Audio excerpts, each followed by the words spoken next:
then we will know ourselves again. As Muhammad said, if you know yourself, you will know your Lord. And so this is the return to the source. This is the return to ourself, right? So there's that element that's going to be going on in our conversation this morning, this non-dual. And what we want to do to bring that out is we're going to look at some teachings of Zen. But then, like I had said, something happened along the way. There was some kind of a drama, some kind of a fall, this loss of the connection of our immortal nature, right? Every tradition has this mythos, right? Something happened and we forgot ourselves. We fell into time. We got lost in samsara. Whatever the tradition you're finding affinity with, it will give you some kind of a oops. So we want to look at the fact that we are currently heavily invested in the oops. Our whole identity, actually, as far as we know, is only within the context of this loss of awareness. And it doesn't appear like we have lost awareness. It appears like we are somebody else. Right? This is what Gurdjieff in his teachings of the Fourth Way will say, that human beings are asleep. And we don't know we're asleep. And because we're dreaming that we're this body identity, we really think that we are somebody. And this is the problem that we're having, because deep in the unconscious mind is this non-dual self, this divine nature, and we will only be at peace when we know that as ourself. We will only be happy when we know that as ourself. And so as long as we are being the dream figure, we will never find happiness. We will never find peace. And we'll never find enlightenment if we think it's through the doing of the dream figure. So this is why we want to look at where we get blocked from this awareness of our spirit nature. And what I think is going to be very helpful for all of us is looking at the psychotherapeutic principles of A Course in Miracles. It's the genius of A Course in Miracles, I think, that really nails this issue that we all have at this stage in the game, that we need therapy. Like, our changeless nature is changeless, it's eternal, but we don't know it. And even if we're getting teachings, even if we're reading the sacred books, even if we're meditating, even if we're doing all of these practices, oftentimes we have these blind spots. We have these sticky points. We have these issues that seem to just be tormenting us and repeating. And we can't seem to get out of our own shadow or break with these dysfunctional and toxic dynamics in our life.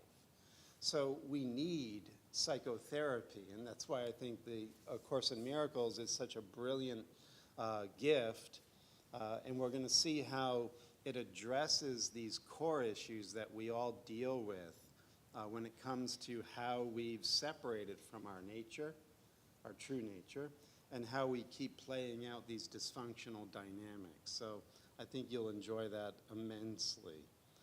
So let's get into it. We'll start with the Zen teaching of Huang Po.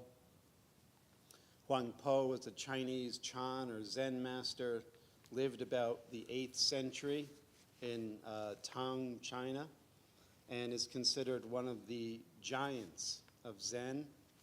And if you're not familiar with Zen, it is often referred to as a teaching that points directly to the nature of your own mind. And for Zen, your mind is Buddha, right? Your mind is already awake in nature. So when you discover the nature of your mind, when you realize who you are, the one listening right now, you'll recognize you're the limitless enlightened being. And so it's a matter of turning our attention to that. And also you'll see it in Huang Po's teaching this morning, it's also about recognizing how we have been lost in conceptual thinking. That conceptual thinking has limited our understanding of ourselves, and it's actually removed us or set up barriers between who we think we are, which is all concepts, and who we really are, which is beyond concepts. So it's really a matter of just training the mind to drop the conceptual habit and come to rest in the silence of your real nature. This is why they put so much emphasis on meditation in the Zen tradition. Okay, let's get into it. So Huang Po says, our original Buddha nature is, in highest truth, devoid of any atom of objectivity. It is void, omnipresent, silent, pure. It is glorious and mysterious, peaceful joy, and that is all. Enter deeply into it by awaking to it yourself. That which is before you is it, in all its fullness, utterly complete. And so you'll see this when Jesus says that if they say that the kingdom of God is over there or over here, if it's in the north or if it's in the south, believe them not. The kingdom of God is within you, right? This kingdom of God is not, as Huang Po just said, objective. The kingdom of God is not a thing. It's not something that you can go and grasp and hold on to. It's not a concept. It's the direct experience of your own nature. So your inner, deepest nature is the kingdom of God. And so this is why we already are and have what we're seeking for. We have to get out of the false conceptual mind, and we will realize that we are the kingdom. We already have it, right? We've just been trained not to look there, right? To ignore it. So he goes on. He says, that which is before you is it, in all its fullness, utterly complete. There is naught beside. Even if you go through all the stages of training of an enlightened being and progress towards your Buddhahood one by one, when at last, in a single flash, you attain to full realization, you will only be realizing the Buddha nature, which has been with you all the time. And by all the foregoing stages, you will have added to it nothing at all. You will come to look upon these eons of work and achievement as no better than unreal actions performed in a dream. That is why the Tathagata, the Buddha, said, I truly attain nothing from complete, unexcelled enlightenment. Right? So it's not a thing, it's not something to grasp. You as the dream figure are never going to be enlightened. The dream figure is the barrier to enlightenment. And this is why settling the mind down, getting out of concepts, and resting in that real awareness that you already are, right here, right now, listening, it will eventually incubate and bring to you this experience of your limitless nature. You'll see it everywhere and as everything. Everything is reflecting back to you this primordial state of Buddha nature, but we are filtering it through this lens of concepts, and we can't see it. As Jesus says in the Gospel of Thomas, the kingdom of God is spread out upon the face of the earth, and people don't see it. Lift up a stone, and I am there. Cut open a piece of wood, and I am there. In other words, it's ubiquitous, it's infinite, it's everything. But we are distorting it by identifying with the image of our self-concept. That's the barrier to enlightenment. And then we are misusing our consciousness and thinking from the premise that we are this self-image, and then everything gets distorted because now it's the image that's the reality. The image is the illusion. Right? So we're doing all of this to set up the stage for our therapy session this morning. Because remember, as we sit here, for most of us, I think, we don't really believe this or have experienced it to any intense degree that has us go, yes, of course. Right? So many of us are sitting here trying to process these concepts as the self-image. And so it's important to get that we are pointing out that that's not you, and this isn't it, conceptual thinking, and that you are divine consciousness, Christ mind, Buddha nature, right? That's your reality. We need to point out this as a starting point. But do you get it? Maybe, maybe not. But the important thing is we're going to make this the foundation of our conversation so that when we enter therapy this morning, we don't confuse the two and we can more clearly distinguish reality from illusion. It's very important. One more from Huang Po. This pure mind, capital M, the source of everything, shines forever and on all with the brilliance of its own perfection. But the people of the world do not awake to it, regarding only that which sees, hears, feels, and knows as mind. Blinded by their own sight, hearing, feeling, and knowing, they do not perceive the spiritual brilliance of the source substance.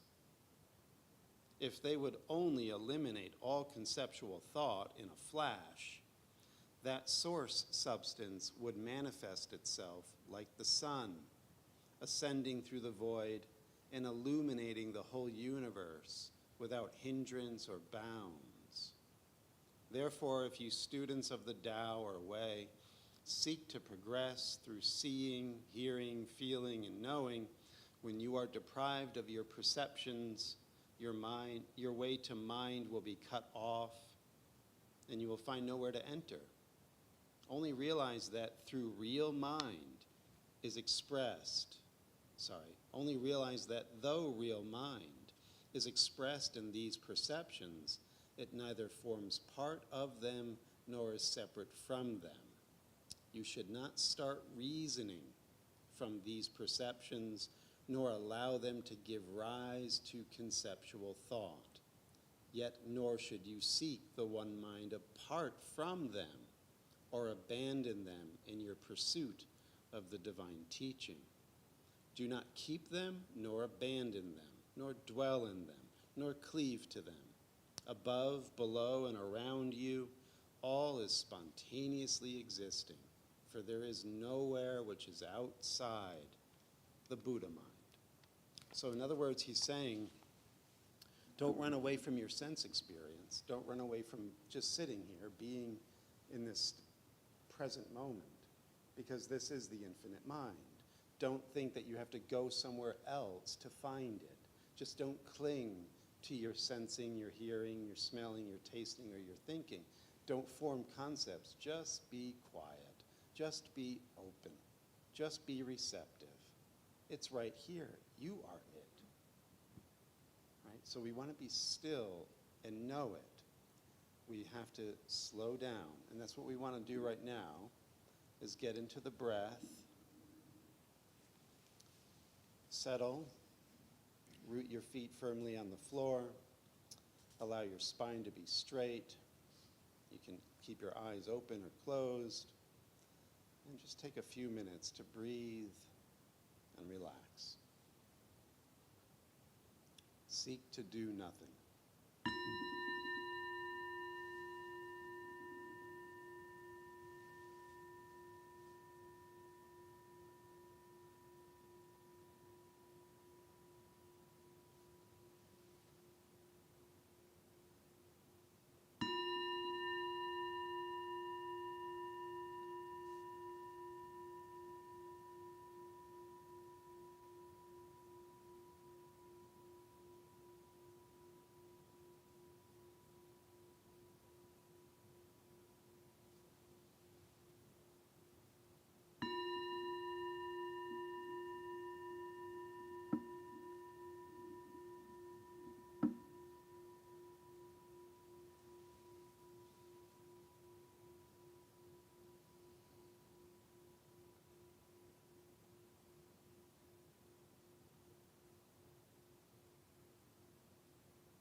as you turn your attention onto your breath, allow it to deepen and slow down.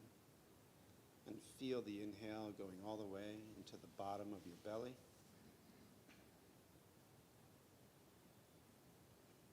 And allow your exhale to be complete, leaving no air left in the lungs. Full, deep, continuous breath. Slow and rhythmical.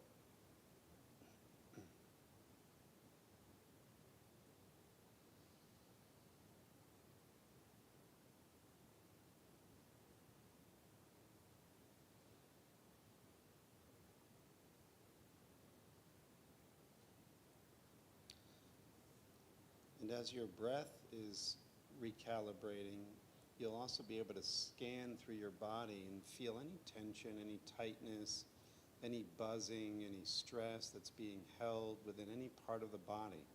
Elbows and hips and neck and shoulders, just wherever you feel a bit of a disharmony, a disquiet, allow the breath to continue to flow and let these areas let go.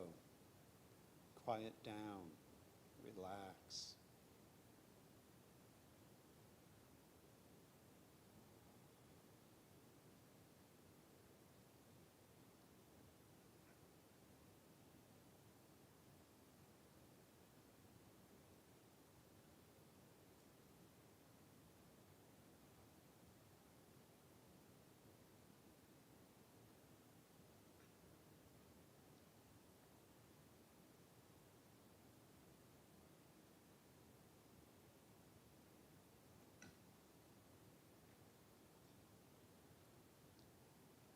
Especially your low back, and feel your sit bones relaxing onto the seat, taking all stress out of the back.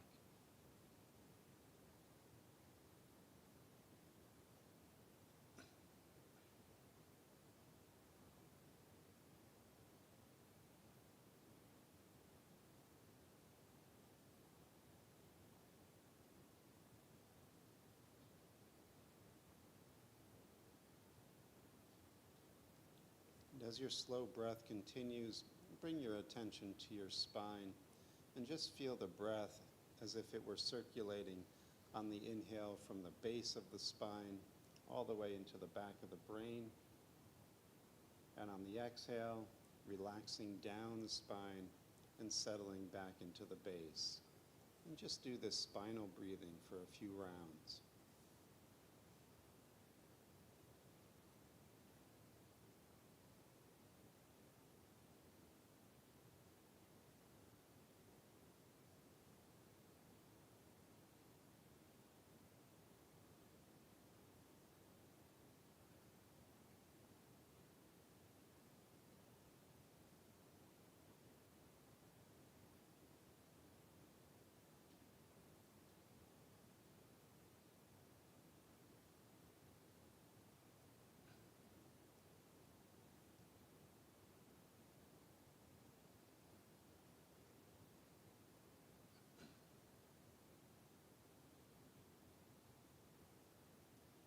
And as your spine becomes open and relaxed and the breath can flow smoothly up and down, notice, if you can, the branching of the ganglia and the nervous system within the gross material body, and within the subtle, the meridian system, the nadis, all these subtle channels that branch out from the spine.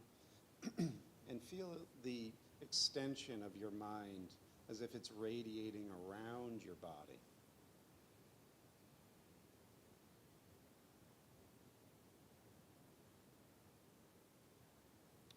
And through all the channels branching out from the spine.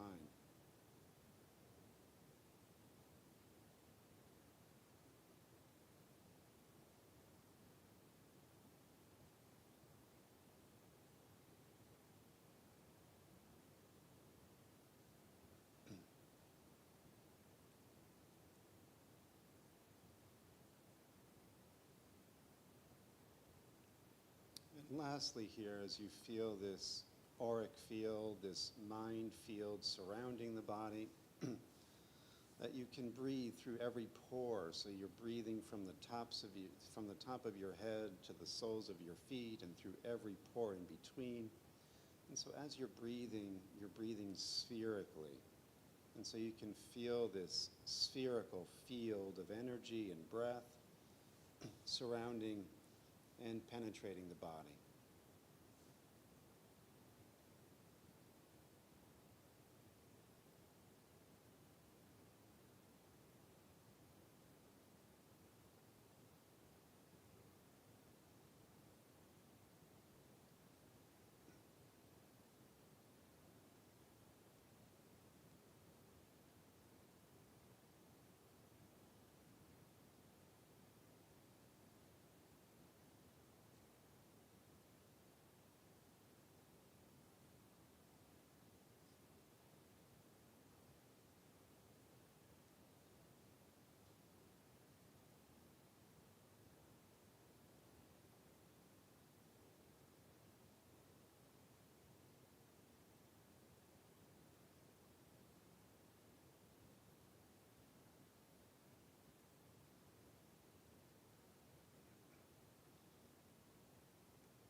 And just as you can sense this field around your body, and this presence that goes beyond the image of the body, the physical form, just allow all self-concepts, all images that you've made of yourself to melt within the breathing pattern.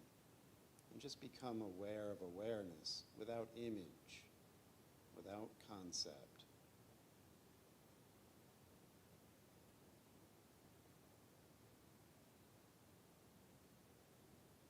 Pure spirit.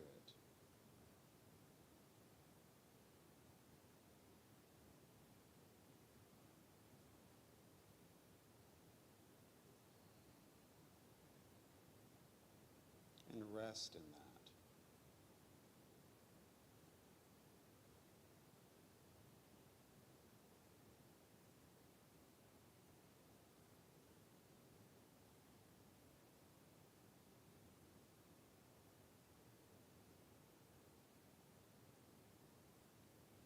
And as we continue our conversation this morning, see if you can listen from this imageless spiritual nature, this pure awareness. Is beyond the body, but always right here.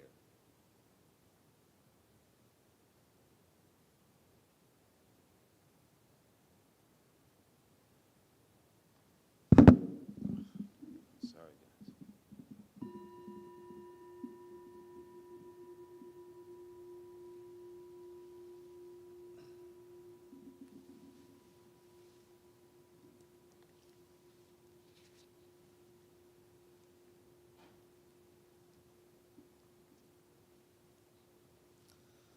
So before we get into the course's teaching on psychotherapy, there's one more bit of Zen I wanted to touch in on.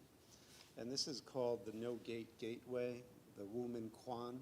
It's a book of koans, these case studies where Zen masters display their realization. And they're meant to be digested, to be sat with, to understand the deeper meaning of. And I really enjoy this one, and it goes well with our lesson this morning. It's the 12th case, and it's a crag called Empty One.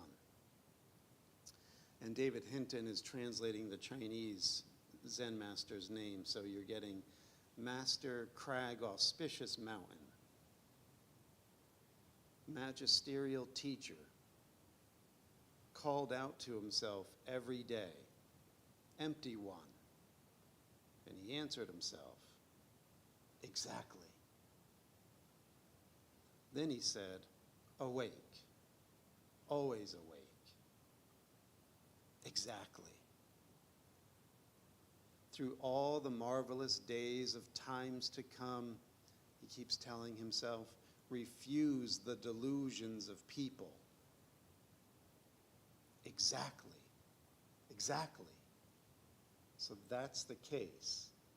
Now, Wu Men is the one who collected all of these stories, and he's a very realized Zen master. And so he'll often take these cases and rip them to shreds, right? In other words, this is a very deep display of the awakened mind, but there's a little bit of lint on the mirror. And so Wu Men is going to wipe that lint away with what he says next. So listen to this. Old Master Crag auspicious, he's buying himself and selling himself at once here. He's playing this game with phantom faces and ghost masks, flocks of them. And wise he turned himself into spirits who've already died and died again, one calling out and one answering, one awake, always awake, and one refusing the delusions of people. Devote yourself to anything as the one and only, and you're lost. Trust yourself to any other, and you're a wild fox full of sly schemes. Right? So remember, what the Zen teaching is designed to do is turn your awareness totally back on itself. Because as Jesus will say in A Course in Miracles, we have this defense of externalization. We are always trying to get out of being the enlightened one. That's the habit of the self-image. And so what he's saying here is we get lost in the game of phantom faces and ghost masks. In other words, we stay identified as the self-image. And this self-image is who we think we are, right? What Paul would call the mind of the flesh. And we identify as this. But the mind of the spirit is the Buddha nature. It's always free. And it's always in this state of awakened awareness. But if we're thinking about it or talking about it, he says we are lost. It's about resting in it, knowing it as it truly is, okay? So this is, again, another one of those direct pointings. If it's gobbledygook to you, that's okay. But a brilliant teaching.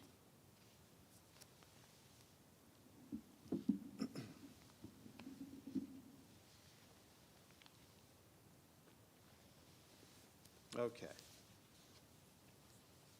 So now our therapy session can begin. And when we talk about therapy, let's just start with the word itself. Therapy comes from the Greek word to heal. So we all need therapy because we all need healing. And the reason why we need healing is because we don't know ourselves. That's our only problem. And so remember, all these esoteric teachings are saying, know thyself. When you know yourself, you're happy because you're happiness itself. When you know yourself, you're abundant because you're abundance itself. When you know yourself, you won't be needing companionship because you're love itself. You'll radiate love, and people will want to be around you like honeys to a flower because you're love itself, your joy, your peace, right? That's your nature. But because we don't know that, we don't know ourselves, we need therapy, right? And therapy is provisional. It's only a matter of time till you know yourself when you're willing to do the work. And this is what he says are the prerequisites to therapy. The first prerequisite to healing your mind and knowing yourself is that you must recognize the importance of your thought, that your thought has power to condition the way that you're experiencing yourself and your world. It literally makes your world and yourself appear the way you think. That's the power of your thought. And what the Course is teaching is that there are no idle thoughts and there are no neutral thoughts. You are either thinking with the mind of illusion and you're making a self-image, and that self-image will then be in an environment that is conducive to the self-image, right? The world of the flesh and the mind of the flesh. They go together. Or your thoughts can actually attune to a different radio station, and you will tune into your true nature, and that awakened self will show you an awakened world, a forgiven world, an illuminated world, because that's what your thoughts have determined for yourself. You're always the decision maker in every moment, and you're always deciding between one of those two thought systems. There are only two ways: illusion or truth, darkness or light. And your thoughts will come from one of those two sources, and you will fully believe that you are the self-image or the awakened self because of the power of your thought. So do not in any way deny the power of your thought. That's the first prerequisite to healing your mind.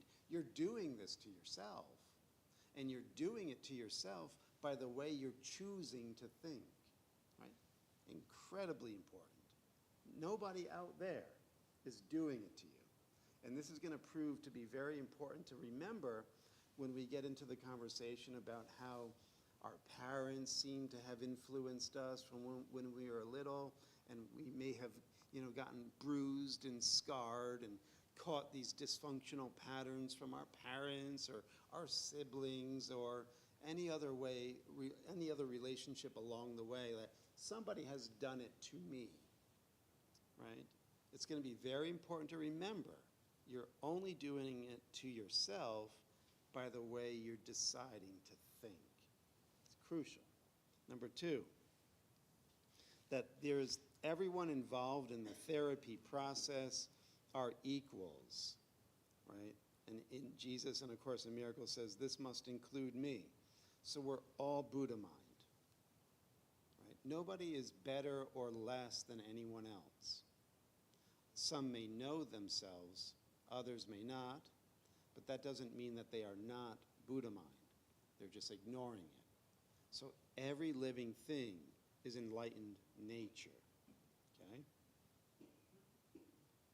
And then number four, we're going to, the last one here. Above all, when you're involved in therapy, you must want to give up everything that is not true. This is key, because when we're in the therapy process, we are going to be looking at what's blocking us from our enlightened nature. What's blocking us from our enlightened nature are the habits and beliefs that we currently hold about ourselves, about the others in our life. These are the blocks to our happiness. So when we begin to look at them as our beliefs, we have to also be willing to let them go. We don't want them, right? Because they're blocking our joy, our happiness, right? So that is the purpose. Now, he says, any form of mental illness can truthfully be described as an expression of viciousness. That's a severe statement. Any form of mental illness can be described as an expression of viciousness. And we said that those who are afraid are apt to be vicious. So when you're out of balance, when you don't know yourself, you're going to attack, right? That's just part of having this mental disorder of not knowing yourself and blocking the light from yourself. When we think sickly thoughts, we will show up in these patterns of attack and victimization. And you'll see this play out in your life. Sometimes you'll be the victim, and sometimes you'll be the vicious one. But one way or another, these patterns will show up. And these are all indicators of being mentally unwell. And so we want to look at what's in the way so that we can get it out of the way. He says, if we were willing to forgive other people's misperceptions of us, they could not possibly affect us at all. So this is where your empowerment begins to show up in the teaching, that we are reacting, we think, to what people are doing to us. But what's really happening is we've enrolled them to show up in a certain way because of the thoughts that we think about ourselves. They are extras in our movie.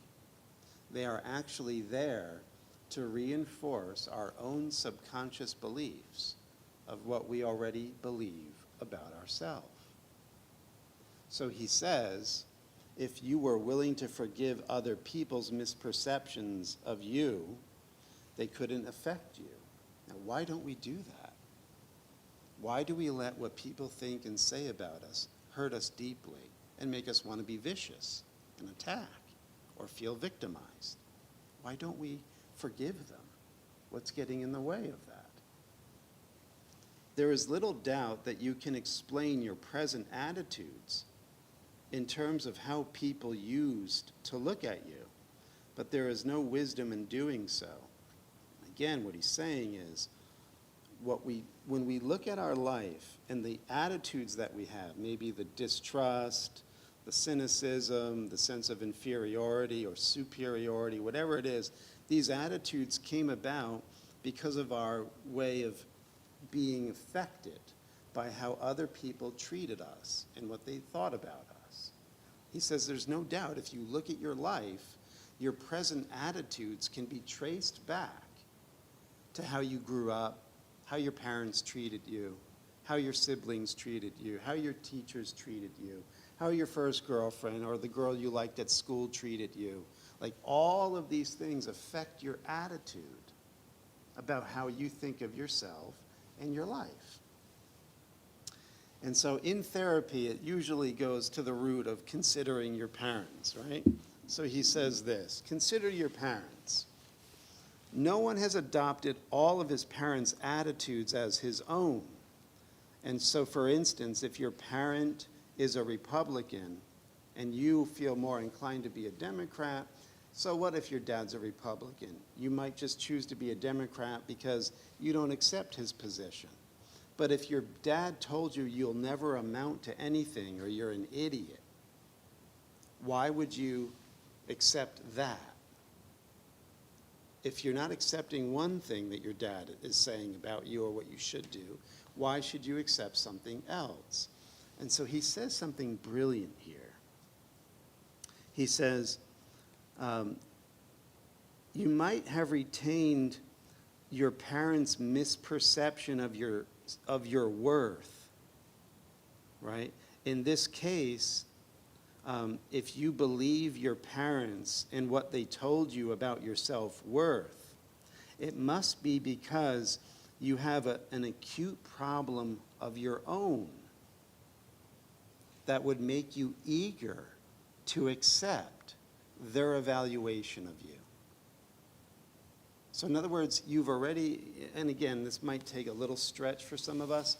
He says your birth isn't the beginning, it's a continuation. And so you come in with these patterns. And he says the reason why we hang on to and accept what our parents say is because we already have this within ourselves. And we've just allowed our parents' understanding or misperception of us to solidify it. And he says that's what makes us eager to accept it. He says, again now, this is very powerful. This tendency can always be regarded as punitive.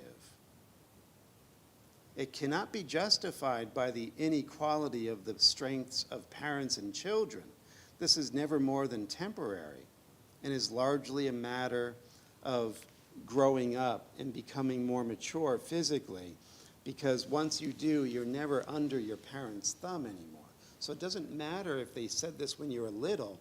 If you're a man or a woman sitting here now, there's no reason why you have to carry your parents' opinion with you anymore. He says the reason why we stay stuck at 4 years old or 12 years old or 20 years old, when we got these barbs and attacks on us from our parents, is because we want to punish them. We know that we have this about ourselves, but we're using them to shirk responsibility and say, I'm this way because of what you've done to me. I'm crippled emotionally because of the way you treated me. And maybe for a while when you were young, it really felt that way because you didn't have the power and the freedom to walk away from that. You were suffering under their regime. But when you get to be older and you can reach this place of maturity within you, and you realize they were messed up, they weren't thinking clearly, that had nothing to do with me. And I can let that go now because I realize it was just their misperception. And he's saying if you can't do that, it's because you want to hold on to it. And the reason why you want to hold on to it is because you don't want to change and you want somebody else to pay the bill. You want to punish them for doing this to you, when in fact, you've been doing it to yourself. This is the importance of thought. You can change your thought in this moment. You can let your past go. You can let all of the disabilities that you suffered along the way emotionally with your parents, you can let that go today. You don't have to carry it anymore. He says, when you say, thinking of what your parents did, how could they do this to me? Like, I was innocent. I was a kid. I was an infant. How could they do this to me? And the answer is, what Jesus says in the Course is, they didn't. They didn't do this to you. You're doing it to you. Your enlightened mind, having an identity crisis. And at any moment, you can come to the awareness, the empowering thought of you're thinking this yourself now. Nobody's doing this to you. And you can decide otherwise. The only reason, and this is why it's like it feels almost like, I don't know, that doesn't feel right. I'm not sure about that. Is because you want somebody else to suffer for it. You want them to pay for it. They did this. They're the bastards. I didn't do this to myself. I was innocent. They're evil. And as long as you play that game, you suffer. And you don't know yourself as enlightened mind. Happiness itself, joy itself, peace itself, love itself. He says, we said before that the purpose of the resurrection was to demonstrate that no amount of misperception has any influence at all on a son of God. And you're a son of God. So it doesn't matter what other people think or say about you, what they believe about you. You're immune to all of it if you know yourself. But if you're identified as the self-image, you're totally vulnerable. You're at the mercy because you're an image. And they can image you the way they want. And that can often cause you to think, they might be right about me. It's only because you think you're an image. You don't think you're the enlightened mind. He says this demonstration of knowing you're immune to what other people think, say, or believe about you exonerates them who misperceive by establishing beyond doubt that they could never have hurt you in any way. Your nature, as we read from Huang Po, pure, changeless, limitless, divine. And as soon as we feel cast down when we think about this, we're not owning it, not accepting it, not knowing ourselves, it's because we're still in this habit of being the self-image. We're hearing this conversation from the self-image. And the self-image, actually, this mind of the flesh, it wants to hang on to the pain. It's at enmity with God. It doesn't want to know God. It wants to blame others, not forgive. It wants to suffer and not heal. But if you're at odds with what the mind of the flesh or the ego is doing, you're the decision maker. And you could change your thought from ego to spirit in the twinkling of an eye. That's your decision if you want it. And then we'll just do a quick run through here. He says, the essential goal of therapy is the same as knowing yourself. No one can survive independently as long as he is willing to see himself through the eyes of others. This will always put him in a position where he must see himself in different lights. Right? So when your mind is healed, you're immune, right? As we've been saying. You're invulnerable from what others think and say and believe about you. So the essential goal of therapy is to reach this immunity. But as long as you are trying to be the self-image, that means you're willing to see yourself through the eyes of others. And then you take their misperceptions as fact. And then you got to fight. You get vicious. Or you feel a victim, helpless. Right? This is the game. And then he says this, parents do not make the self-image of their children. Though they may perceive images, though the children may perceive images which the parents make, however, you are not an image. If you side with an image, then you're an idolater, right?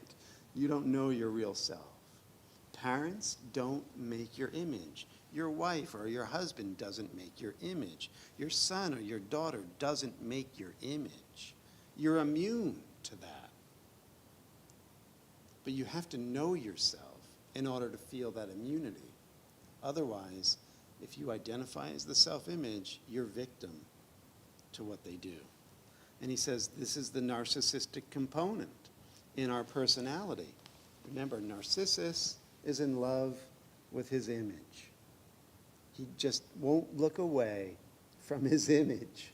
He's addicted to his image. That is Narcissus.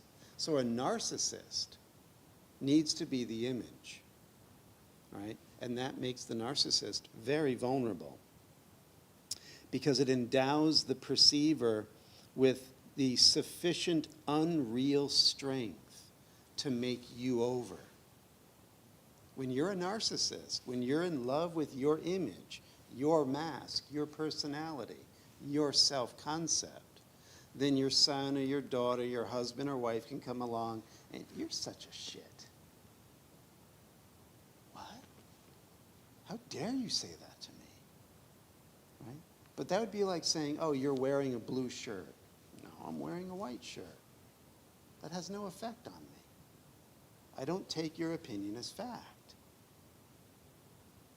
So this is what is needed to have mental health. Mental health can only come about when you give up your addiction to being the self-image. You really don't have an image. You're Buddha mind. You're Christ mind. Until you know that, then you give sufficient unreal strength to people to make you over. They can tell you something that's completely outlandish, and you'll believe it because you're hiding this from yourself. You're vulnerable to their opinions. You think you have to defend yourself. And then finishing up here. Oh, he even says this, there are times when this strange lack of real courtesy appears to be a form of humility. So, in other words, sometimes you think it's respectful to take somebody else's image of you when you know it's not true.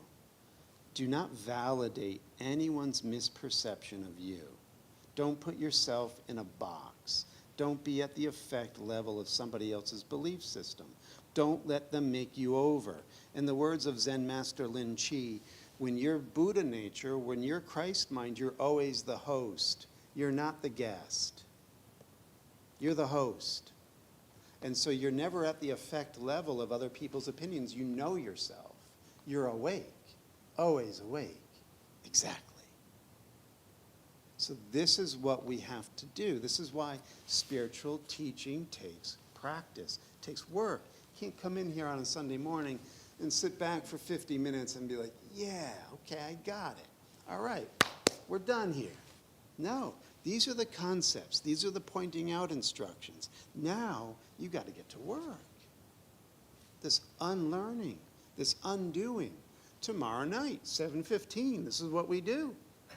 A Course in Miracles. This is where we get to examine ourselves and see how we have been victimizing ourselves through the power of our thought.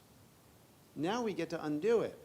And we can exonerate or let everybody else off the hook. Parents, siblings, sons, daughters, spouses, for what we thought we were to them. That's not true. We allowed them to make us over. And we were vicious or victims of it. But now, since we're doing this inner work, we can realize that never really had any true value or impact. It never really changed who I am. I must realize that. I can't just get it conceptually. I have to know it. The kingdom of God is within me. I am this kingdom. I am the Spirit. It is still true, he says, that you believe that your parents or your sibling or your son did something to you. This belief is extremely dangerous to your perception and wholly destructive of your spiritual knowledge or knowing. Right? It destroys the opportunity for you to know yourself. If you believe your parents really did something to you, you actually wall off going home by that belief, the power of your thought. You cut yourself off from the kingdom by thinking mommy did this or daddy or spouse. He says this is not only true of your attitudes toward your parents, but also of your misuse of your family members and friends. You still think that you must respond to their errors as if they were true. Think of the peace of mind you can have now. You don't have to respond to other people's misperceptions, twisted beliefs. You don't have to react. Okay, I understand. But I'm not wearing a blue shirt. I'm wearing a green shirt. That really isn't true. I don't agree with that. I don't accept that. I understand you believe that, but I don't believe that. In other words, you don't get embroiled. You don't give them this unreal strength to make you over. That's your choice to do that. You have the power to give them the strength or take it back. You're the host, not the guest. And finally, it is your duty to establish beyond doubt that you are totally unwilling to side with or identify with anyone's misperceptions of you, including your own. So stop making yourself these pitiful images. I'm not good enough. I can't do it. I don't know this. I'm too old for that now. All of this self-talk of making your image somehow debilitated or incapable is cutting you off from your divine inheritance. You are limitless possibility, limitless potentiality, limitless love, inhabiting a temporary form. Don't confuse yourself with the form. Wake up. You're not the image. You're the self listening right now. And you have infinite potentiality. You're the one who calls the shots in every moment. And you don't have to give play to illusion anymore, others or your own. I'm done. The blue bag's going to go around. If you're joining on Facebook or YouTube, you can click the link below. We love you guys for joining us this morning, and thank you for your contributions to the church. We greatly appreciate it. Does anybody have any thoughts or comments?